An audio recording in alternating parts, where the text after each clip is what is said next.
श्री स्वामी समर्थ. उद्या चैत्र नवरात्र दुर्गाष्टमी आहे आणि याच दिवशी रामनवमीचा अत्यंत दुर्मिळ आणि शक्तिशाली योग आलेला आहे.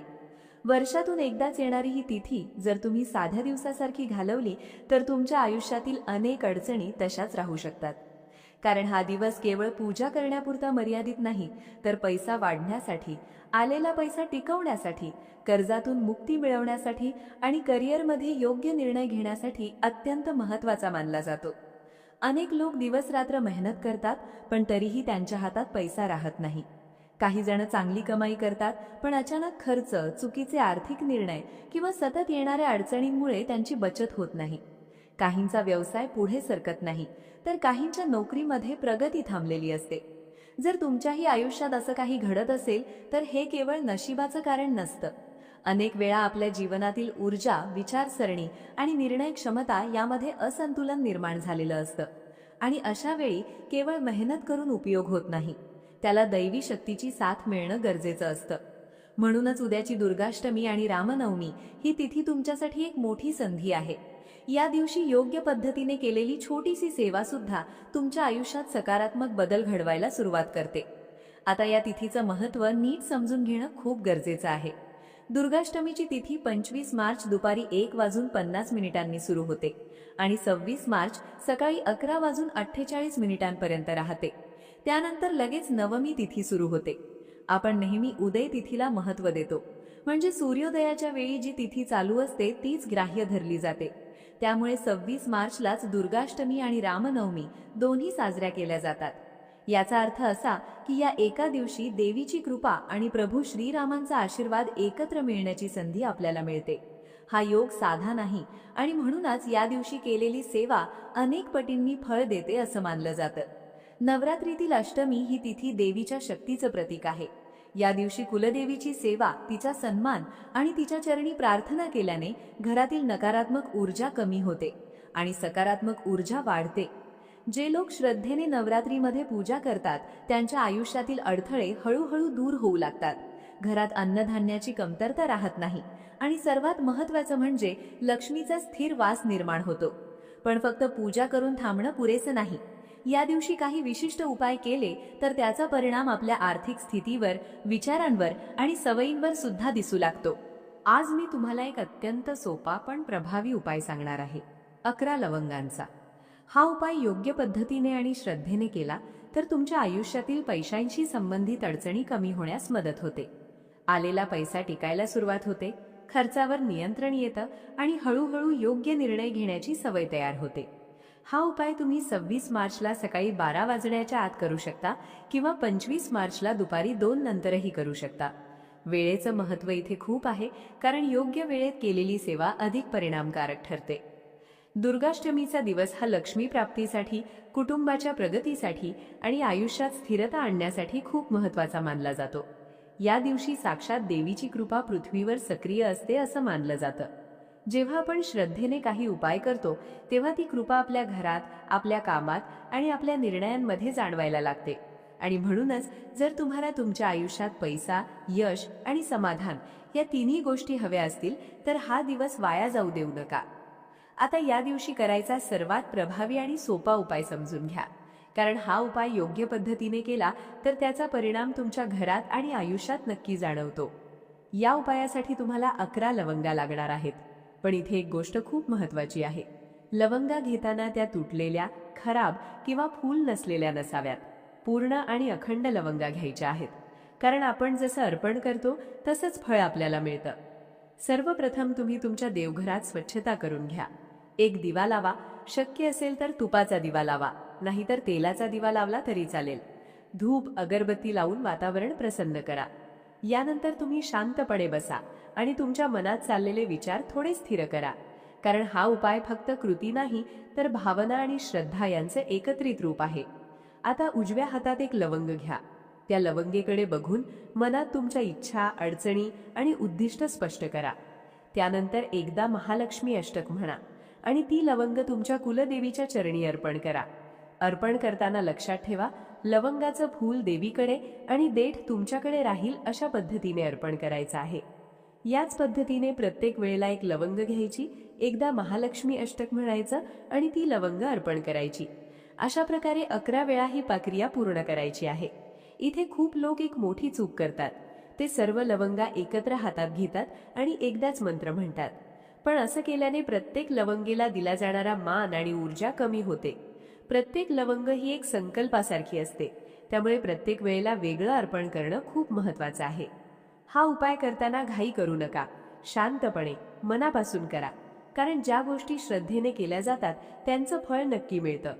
जेव्हा तुम्ही या 11 लवंगा अर्पण करता तेव्हा तुम्ही फक्त पूजा करत नाही, तर तुमच्या आयुष्यातील नकारात्मकता, अडथळे आणि चुकीचे निर्णय दूर करण्यासाठी प्रार्थना करत असता. यामुळे हळूहळू तुमचं मन स्थिर होतं, खर्चावर नियंत्रण येऊ लागतं आणि पैसा कुठे आणि कसा वापरायचा याबद्दल योग्य समज निर्माण होऊ लागते. अनेक वेळा आपल्या आयुष्यात पैसा कमी नसतो, पण चुकीच्या सवयी, अनावश्यक खर्च आणि चुकीचे निर्णय यामुळे तो टिकत नाही. हा उपाय केल्याने केवळ देवीची कृपा मिळते असं नाही, तर तुमच्या विचारांमध्ये आणि सवयींमध्ये सुद्धा सकारात्मक बदल होऊ लागतो. व्यवसाय करणाऱ्यांसाठी हा उपाय खूप उपयोगी ठरतो, कारण निर्णय घेण्याची क्षमता सुधारते. नोकरी करणाऱ्यांना यामुळे योग्य संधी मिळण्यास मदत होते. कुटुंबामध्ये जर सतत भांडणं, मतभेद किंवा तणाव असेल तर तो हळूहळू कमी होतो. घरात शांतता आणि स्थिरता निर्माण होते आणि सर्वात महत्त्वाचं म्हणजे लक्ष्मीचा वास टिकून राहतो. म्हणजेच आलेला पैसा टिकायला सुरुवात होते. या 11 लवंगा अर्पण केल्यानंतर तुम्ही दोन्ही हात जोडून तुमच्या कुलदेवीला मनापासून प्रार्थना करा. तुमच्या आयुष्यात जे काही प्रश्न आहेत, कर्ज असेल, पैशांची अडचण असेल, करिअरमध्ये अडथळे असतील, ते सगळं मनात स्पष्टपणे मांडा. प्रार्थना करताना एक गोष्ट लक्षात ठेवा, फक्त मागणं नाही तर बदलण्याची तयारी सुद्धा ठेवा. कारण देवीची कृपा मिळाली तर ती तुम्हाला योग्य मार्ग दाखवते, पण चालायचं काम आपलंच असतं. ही सेवा पूर्ण झाल्यानंतर त्या लवंगा तिथेच पूर्ण दिवस राहू द्या. त्या जागेवरची ऊर्जा तयार होऊ द्या आणि त्या ऊर्जेचा परिणाम तुमच्या घरात पसरू द्या. दुसऱ्या दिवशी म्हणजेच शुक्रवारच्या दिवशी या लवंगांचा पुढचा भाग करायचा आहे, जो खूप महत्त्वाचा आहे आणि इथेच अनेकांना खरा फायदा मिळायला सुरुवात होते. सकाळी उठल्यानंतर एक स्वच्छ लाल रंगाचा कपडा घ्या. त्या कपड्यामध्ये या सर्व 11 लवंगा ठेवा आणि त्याची एक छोटी पोटली तयार करा. ही पोटली साधी दिसते, पण तिच्यामध्ये तुम्ही केलेली श्रद्धा, मंत्र आणि संकल्प यांची ऊर्जा साठवलेली असते. आता ही पोटली तुम्ही जिथे पैसे ठेवता त्या ठिकाणी ठेवा. घरात तिजोरी असेल, कपाट असेल किंवा तुमच्या व्यवसायाच्या ठिकाणी कॅश काउंटर, गल्ला किंवा ऑफिस ड्रॉअर असेल, तिथे ही पोटली ठेवली तरी चालेल. यामागचं कारण खूप साधं आहे. जिथे पैसा असतो तिथे ऊर्जा सुद्धा असते आणि जेव्हा त्या ठिकाणी सकारात्मक सात्विक ऊर्जा निर्माण होते तेव्हा पैसा टिकायला, वाढायला आणि योग्य ठिकाणी वापरला जायला सुरुवात होते. ही पोटली तुम्ही पूर्ण वर्षभर तिथेच ठेवा. वारंवार उघडू नका, हलवू नका, कारण ती एक प्रकारे तुमच्या घरासाठी आणि आर्थिक स्थैर्यासाठी केलेली दैवी संरक्षण व्यवस्था असते. आता जर तुमच्या मनात एखादी खास इच्छा असेल, जसे की नोकरी मिळणं, व्यवसाय वाढणं, एखादं मोठं काम पूर्ण होणं किंवा आर्थिक अडचणीतून बाहेर पडणं, तर त्यासाठी एक छोटासा पण प्रभावी उपाय आणखी करता येतो. दुर्गा अष्टमी किंवा रामनवमीच्या दिवशी सकाळी 2 लवंगा हातात घ्या. देवघरासमोर शांतपणे बसा, धूप दीप लावा आणि मन एकाग्र करा. यानंतर ओम ऐं ह्रीं क्लीं चामुंडाय विच्चे या नवार्ण मंत्राचा 108 वेळा जप करा. हा मंत्र अत्यंत शक्तिशाली मानला जातो आणि विशेष म्हणजे ज्यांना त्यांच्या कुलदेवीचं नाव माहीत नाही त्यांच्यासाठी हा मंत्र खूप उपयुक्त ठरतो. 108 वेळा जप पूर्ण झाल्यानंतर त्या 2 लवंगा देवीच्या चरणी अर्पण करा आणि तुमची इच्छा मनापासून मांडा. हा उपाय केल्याने मनातील इच्छा स्पष्ट होते आणि त्या दिशेने योग्य संधी, योग्य लोक आणि योग्य निर्णय आपल्याला मिळायला सुरुवात होते. आता जर तुमच्यावर कर्ज असेल, घराचं, गाडीचं किंवा वैयक्तिक कर्ज असेल आणि ते फेडण्याचा मार्ग सापडत नसेल, तर यासाठीही एक प्रभावी उपाय आहे. रामनवमीच्या दिवशी सकाळी देवघरात एक दिवा लावा. शक्य असेल तर तुपाचा दिवा वापरा, कारण तुपाचा दिवा अधिक सात्विक ऊर्जा निर्माण करतो. त्या दिव्यामध्ये 9 लवंगा टाका आणि तो दिवा शक्यतो रात्रीपर्यंत सतत चालू राहील याची काळजी घ्या. हा उपाय करताना एक गोष्ट लक्षात ठेवा, दिवा विझू देऊ नका, कारण सतत चालणारा दिवा म्हणजे तुमच्या आयुष्यातील अडथळे हळूहळू दूर होण्याची प्रक्रिया सुरू आहे याचं प्रतीक आहे. दुसऱ्या दिवशी दिवा शांत झाल्यानंतर त्या 9 लवंगा बाहेर काढा. त्यासोबत 2 ते 3 कापूरवड्या घ्या आणि त्या देवघरासमोर प्रज्वलित करा. यानंतर त्या धुराला संपूर्ण घरामध्ये फिरवा. यामुळे घरातील नकारात्मक ऊर्जा कमी होते आणि वातावरण शुद्ध होतं.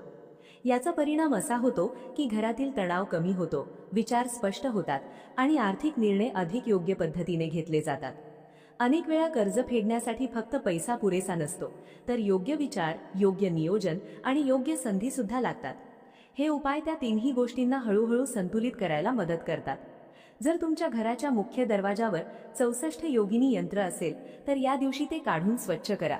उजव्या हातात घेऊन श्री स्वामी समर्थ या मंत्राचा 11 माळ जप करा आणि पुन्हा ते यंत्र त्याच जागेवर लावा. जसं आपण मोबाईल चार्ज करतो तसंच या यंत्राला सुद्धा वेळोवेळी ऊर्जा देणं गरजेचं असतं. यामुळे घरात सकारात्मक ऊर्जा टिकून राहते आणि सुख, शांती, समृद्धी कायम राहते. या सर्व सेवेसोबत जर शक्य असेल तर दुर्गा सप्तशतीचा एक पाठ नक्की करा, कारण हा पाठ मन, विचार आणि घरातील वातावरण पूर्णपणे शुद्ध करण्याची ताकद ठेवतो. ही सगळी सेवा श्रद्धेने, शांतपणे आणि मनापासून केली तर तिचा परिणाम नक्की दिसतो. हळूहळू आयुष्यात स्थिरता येते, पैसा टिकायला लागतो, निर्णय योग्य होतात आणि सर्वात महत्त्वाचं म्हणजे मनात समाधान निर्माण होतं. आणि जेव्हा मन समाधानी असतं तेव्हा खऱ्या अर्थाने समृद्धी आपल्या आयुष्यात येते. श्री स्वामी समर्थ.